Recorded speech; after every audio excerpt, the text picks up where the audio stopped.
Oke, topik malam ini itu introduction to product management gitu. Jadi buat perkenalan supaya nggak kaku-kaku amat gitu ya. Jadi um, saya Mark Swapo gitu ya. Saya product manager di BCA Digital dari tahun 2020. Kita punya aplikasi namanya Blue by BCA Digital. Jadi teman-teman yang udah punya KTP iktp gitu ya. Nah, itu teman-teman bisa cobain Blue by BCA Digital. Jadi BCA Digital tuh gimana sih, apa hubungannya, apa bedanya gitu ya sama BCA Mobile. Kita itu anak perusahaannya dari BCA sendiri gitu. Nah, kenapa sih kita bedain gitu ya? Iya, sorry, ini share screen-nya udah kelihatan ya? Aman? Aman, Aman Kak. kok, Kak. Oke, oke. Oke, nah bedanya adalah kita itu BCA Digital memang dikhususkan untuk jadi bank yang terlahir digital, dan kita nggak punya cabang seperti bank konvensional pada umumnya gitu ya. Dan kita bisa menyasar segmen yang uh, lebih berbeda gitu ya, maksudnya unik karena udah ada millennials gitu ya, Gen Z, mungkin sekarang udah sampai gen apa lagi gitu yang istilahnya baru-baru punya KTP gitu. Nah, seperti yang tadi udah dijelaskan sama Vincent juga, pengalaman saya banyak kan sebetulnya di bank gitu ya. Nah, tapi mungkin teman-teman bisa lihat sendiri bahwa sebetulnya saya belum lama jadi produk gitu. Dulu saya sempat jadi RM, sempat jadi auditor gitu ya, sempat jadi kemudian jadi produk spesialis dan produk manager gitu. Tapi relatif pengalaman saya memang banyak di bank gitu. Hopefully itu bisa jadi introduction ke teman-teman gitu ya. Feel free kalau misalnya mau add di LinkedIn segala macam, silakan aja di add. Terus habis itu kasih tahu aja gitu ya, dari Image UPI gitu untuk acara malam ini ya, gitu. Oke, nah masuk ke today's topic. Semoga nggak ngantuk ya teman-teman ya. Jumat malam mestinya punya acara sendiri gitu ya, biasanya anak-anak muda. Nah, malam ini kita coba sedikit bukan belajar tapi lebih mendengar lah gitu ya, perkenalan apa sih itu product management, terus biasanya product managers tuh ngapain aja, terus gimana sih cara gitu ya, how to be product manager with non tech background gitu ya, karena sebagian besar kan di sini teman-teman backgroundnya manajemen gitu ya, tapi ya sebetulnya product management ya poinnya adalah memanage gitu ya, jadi nanti mungkin aku jelasin lebih lanjut gitu ya. Terus great part at working at tech business atau startup gitu. Terakhir mungkin yang lebih general gitu ya, nggak harus ke teman-teman yang masuk ke product management, adalah how to overcome challenges at work gitu. Nah, oke, masuk ke product management gitu ya. Nah, ini bukan aku yang ngomong gitu ya, tapi Atlassian Agile Coach gitu ya. Jadi sebetulnya simpelnya adalah product management itu sebetulnya adalah suatu fungsi di organisasi, di perusahaan gitu ya, yang tugasnya adalah meng-guide gitu ya suatu produk life cycle dari uh, dari mulai gitu ya, maksudnya dari sebelum lahir sampai akhirnya suatu produk mesti dimatikan gitu. Jadi dari development, positioning, pricing gitu ya. Tapi fokusnya adalah pada produk sendiri dan siapa pemakainya gitu. Nah, konsepnya sebetulnya di yang simpel gitu ya. Teman-teman bisa lihat di yang kiri dulu nih gitu ya. Product management itu letaknya ada di tengah-tengah. Jadi dia posisinya ada di sebagai jembatan antara tim bisnis, customer gitu dan teknologi gitu. Karena bisnis itu yang istilahnya menghasilkan revenue buat perusahaan, tapi kalau misalnya nggak ada yang pakai gitu ya produknya, artinya kan nggak ada yang bikin cuan juga gitu kan. Jadi tetap harus lihat dari sisi customer-nya gitu. Customer-nya ada yang pakai atau enggak. Dan di luar dua ini, bisnis dan customer, itu adalah gimana cara suatu perusahaan menggunakan, memanfaatkan teknologi yang ada untuk bisa menyatukan semua dan bisa menghasilkan profit buat perusahaan maupun buat benefit juga buat customer-nya gitu ya. Nah, di tahun 2022 ini sebetulnya akhirnya evolving nih gitu ya, product management jadi skill-nya apa aja sih gitu ya. Macam-macam nih, dari product development-nya sendiri, marketing, sales, business operation, support, finance, customer success gitu ya, leadership and strategy, sama voice of society gitu. Tapi teman-teman nggak usah pusing gitu ya, karena ini juga salah satu reference baru juga yang aku juga baru lihat gitu ya dari Gartner. Tapi banyak kan lebih fokus yang ketiga ini nih sebetulnya product management gitu.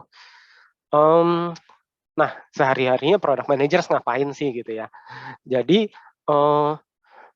relatif sebetulnya product management itu banyak berperan gitu ya untuk banyak hal gitu ya, kue-kuenya banyak nih pekerjaannya. Tapi lebih banyak di defining product strategy gitu ya, menentukan strategi dari produk.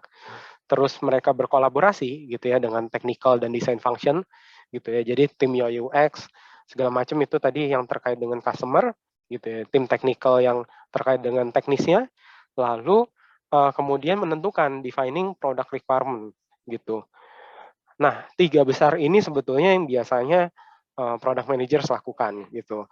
Nah, tapi ada hal-hal kecil yang bisa istilahnya apa ya, akan consuming waktu dari seorang product managers untuk menjalankan perannya gitu ya. Jadi memang product managers ini banyak tasknya, tapi sebetulnya Eee, banyak excited-nya juga gitu ya. Nanti mungkin teman-teman bisa explore juga kalau misalnya tertarik, kayak gimana sih rasanya segala macam, please drop Q&A juga ya gitu. Nah, nih buat teman-teman yang guide how to be product manager with non-tech background gitu.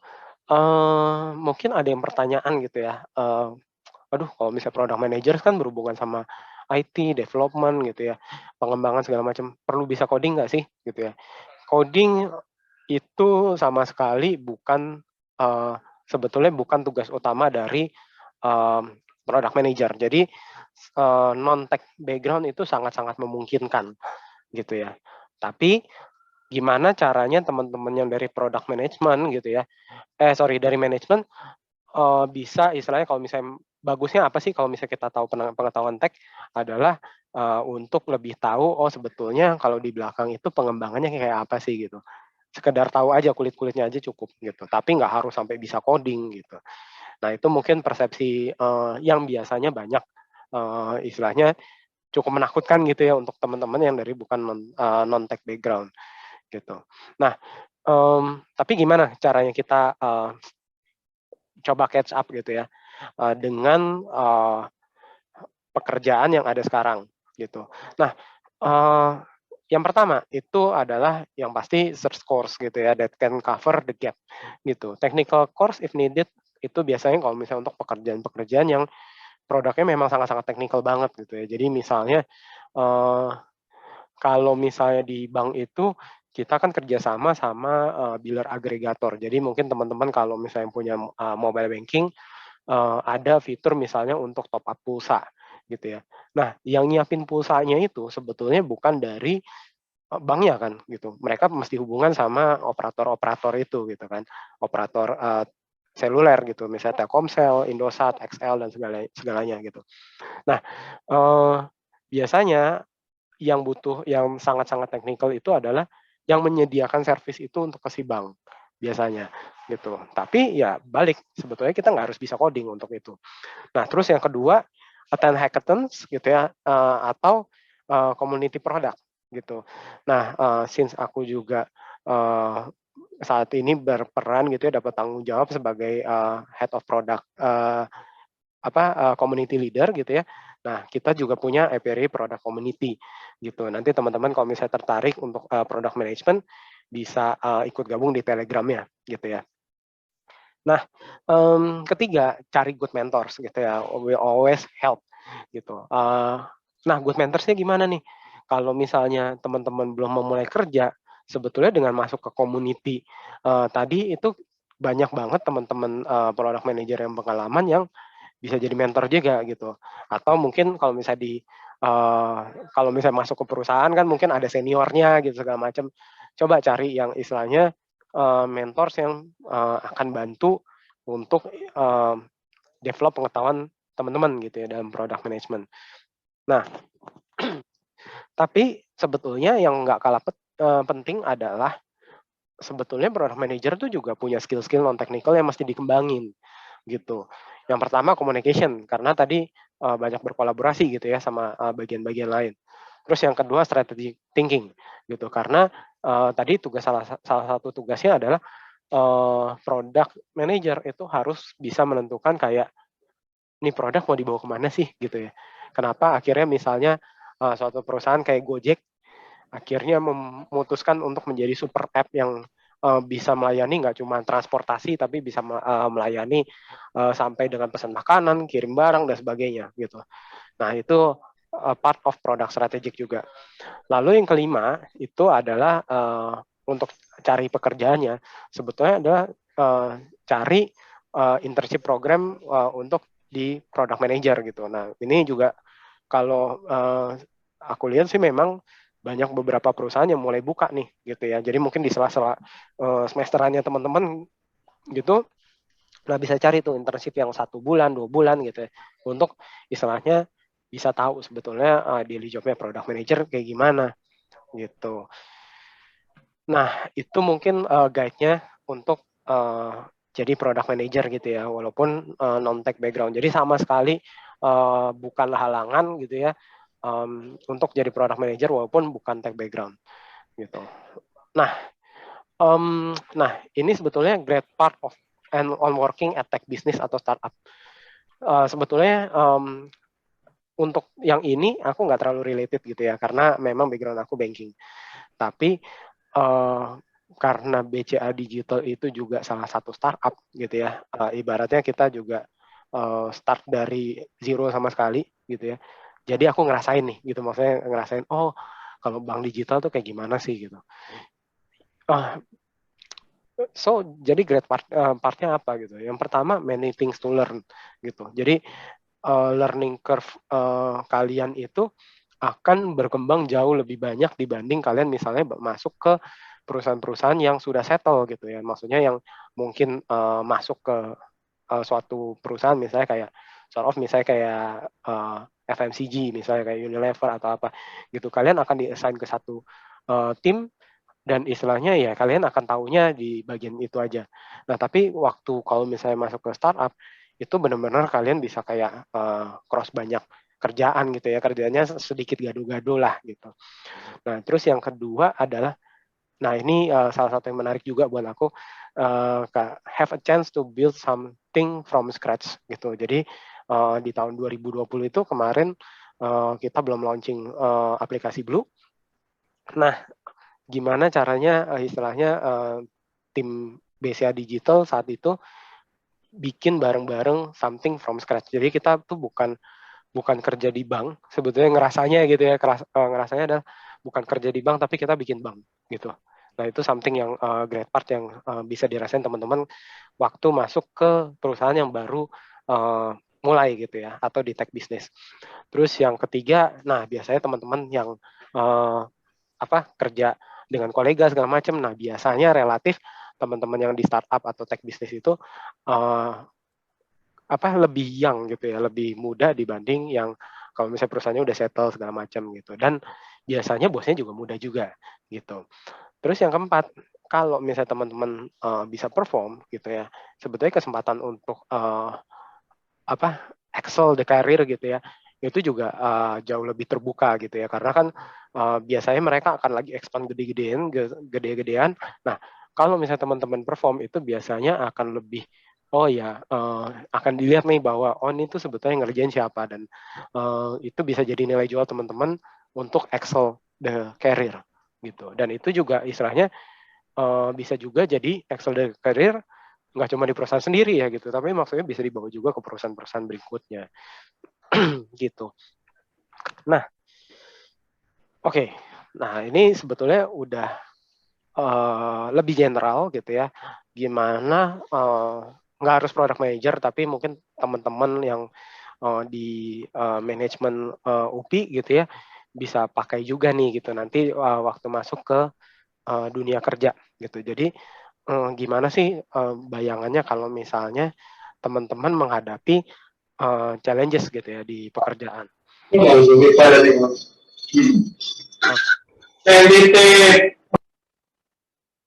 Oke. Aku lanjut ya. Nah, jadi, gimana overcome-nya gitu, yang pertama tuh, stay positif gitu, karena teman-teman juga mungkin, baru gitu ya di pekerjaan dan maksudnya stay positif ini nggak cuman buat fresh graduate gitu ya nanti ya, tapi juga buat, aku sendiri gitu ya, maksudnya ya udah, challenges is, always happen gitu, maksudnya, karena kan maksudnya, kerja kalau nggak menantang juga nggak seru juga gitu ya, mungkin jadinya nggak termotivasi, kerjanya rutinitas yang begitu-begitu aja gitu. Jadi stay positif, eee, punya positive mindset akan sangat membantu teman-teman dalam, nanti bekerja gitu. Nah, terus habis itu yang kedua apa sih yang bisa dilakukan, kita coba ngelihat dari view-view lain gitu ya. Eee, Misalnya kok ngerasanya begitu ngadepin suatu pekerjaan kayak gede banget gitu ya. Nah, tapi sebetulnya setiap permasalahan itu biasanya bisa di-break gitu. Jadi di-break, problemnya gitu ya, maksudnya oke, misalnya, oh ada permasalahan operasional, oke, operasionalnya apa sih misalnya? Oh operasionalnya misalnya di bagian logistiknya, di bagian, finance-nya, terus di bagian mana lagi. Nah itu bisa teman-teman break sehingga tahu gitu maksudnya, oh sebetulnya kalau misalnya di yang bagian logistik, gue bisa minta tolong nih sama teman-teman logistik misalnya, gitu. Jadi, nyambung dari situ sebetulnya adalah take your time, gitu. Jangan panik dulu, take your time, untuk yang paling penting adalah mengerti, problemnya apa sebetulnya, gitu. Try to understand the problem, gitu. Nah, ini mungkin juga teman-teman kalau misalnya lagi nyiapin skripsi kan juga ada tuh ya, maksudnya kayak, oh problemnya apa sih, terus habis itu bikin hipotesa, penelitian segala macam sehingga ketemu solusinya, gitu. Sebetulnya di dunia kerja, apalagi di product management, itu sama gitu, maksudnya flow-nya kayak gitu juga. Nah, jadi, understand the problem-nya dulu gitu ya, terus habis itu cari root cause-nya, kemudian consult gitu ya, consult for the solutions gitu. Teman-teman boleh nih nanti misalnya udah masuk kerja dan punya pendapat, itu boleh banget gitu ya, maksudnya suatu solutions gitu. Tapi untuk mengcovernya gitu, maksudnya, "Aduh solusi gue bener nggak ya?" Gitu. Nah, itu teman-teman bisa diskusin. Nggak cuma sama atasan teman-teman, tapi bisa juga sama bagian-bagian yang terkait tuh, yang kayak tadi aku bilang, bisa discuss sama tim logistik, tim finance, dan seterusnya. Sehingga solusi yang dihasilkan itu adalah solusi bareng-bareng, bukan, cuman istilahnya, keputusan kita doang terus habis itu kita ajuin gitu ya. Nah, eee, sebagai penutup gitu ya untuk, apa, presentasinya gitu ya, aku suka banget nih sama, quote Elon Musk gitu ya di tahun 2005 waktu, dia istilahnya nge-create Tesla gitu. Jadi menurut dia, failure is an option here gitu ya. If things are not failing, you are not innovating gitu. Jadi sebetulnya failure itu memang suatu opsi gitu, bukan suatu istilahnya insiden yang harus dibesar-besarkan sehingga istilahnya membuat kita kayak drop banget gitu ya. Karena sebetulnya ya memang opsinya adalah berhasil atau gagal gitu kan. Nah, tapi kegagalannya ini gitu ya, sebetulnya memang dibutuhkan gitu untuk istilahnya kita berpikir lebih inovatif gitu. Kalau misalnya nggak failure gimana gitu, misalnya kalau misalnya langsung berhasil gimana? Ya even better gitu kan. Artinya apa hipotesa kita, apa solusi yang kita propose itu works gitu. Itu, bekerja dan istilahnya itu bisa jadi achievement teman-teman juga. Jadi maksudnya, eee, kalau misalnya dari kesuksesan ya coba, itu diingat-ingat gitu ya supaya nanti, next-nya kalau ada problem yang serupa kita bisa kayak lebih cepat lagi nyelesainnya gitu. Tapi kalau misalnya ada kegagalan ya jadikan itu sebagai, eee, poin belajar gitu. Jadi istilahnya, semoga maksudnya itu bisa jadi bekal teman-teman juga nanti misalnya kalau, mulai, masuk ke dunia kerja, kemudian ketemu nih gitu ya, maksudnya challenges yang macam-macam sih, gitu. Oke. Nah, itu mungkin slide terakhir dari aku.